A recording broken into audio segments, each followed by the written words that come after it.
குழிப்பணியாரம் சாப்பிடணும் போல் இருக்கா, மாவு அரைக்க டைம் இல்லையா? அப்போ இந்த வீடியோ உங்களுக்கு தான். வெளியில் கிறிஸ்பியாகவும் உள்ள சாஃப்டாகவும் இருக்கிற ரவை பணியாரம் எப்படி செய்கிறதுன்னு பார்க்கலாமா? ஒரு மிக்சிங் பவுலில் 1 கப் ரவை, 1/2 கப் தயிர், 1 கேரட் துருவினது, பொடியாக நறுக்கின கொஞ்சம் கொத்தமல்லியை சேர்த்து நல்லா மிக்ஸ் பண்ணிக்கோங்க. 1/2 கிளாஸ் தண்ணி ஊற்றி நல்லா மிக்ஸ் பண்ணி இதுக்கு தேவையான உப்பை சேர்த்துக்கோங்க.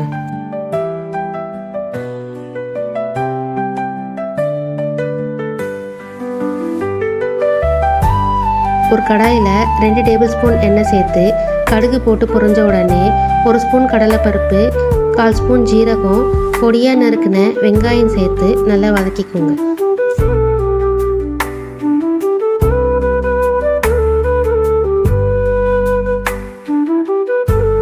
பொடியாக நறுக்கின 1 பச்சை மிளகா, துருவின 1 துண்டு இஞ்சி, பொடியாக நறுக்கின கருவேப்பிலை சேர்த்து வதக்கி நம்ம ரெடி பண்ணி வச்சுருந்த மாவில் ஆட் பண்ணி நல்லா மிக்ஸ் பண்ணிக்கோங்க.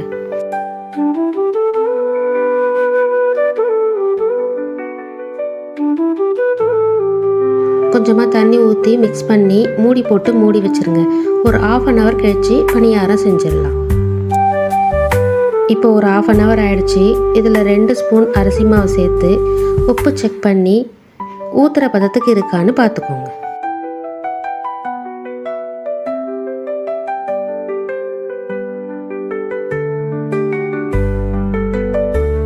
ஒரு பணியாரக்கல்லை நல்லா சூடு பண்ணி கொஞ்சமாக எண்ணெய் சேர்த்து இந்த மாவை அதில் ஊற்றிடுங்க.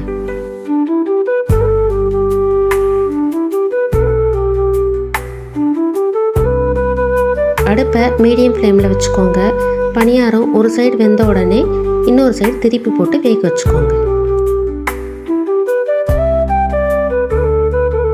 சுட சுட பணியாரம் ரெடி ஆயிடுச்சு. இதை தேங்காய் சட்னியோட சர்வ் பண்ணிக்கோங்க.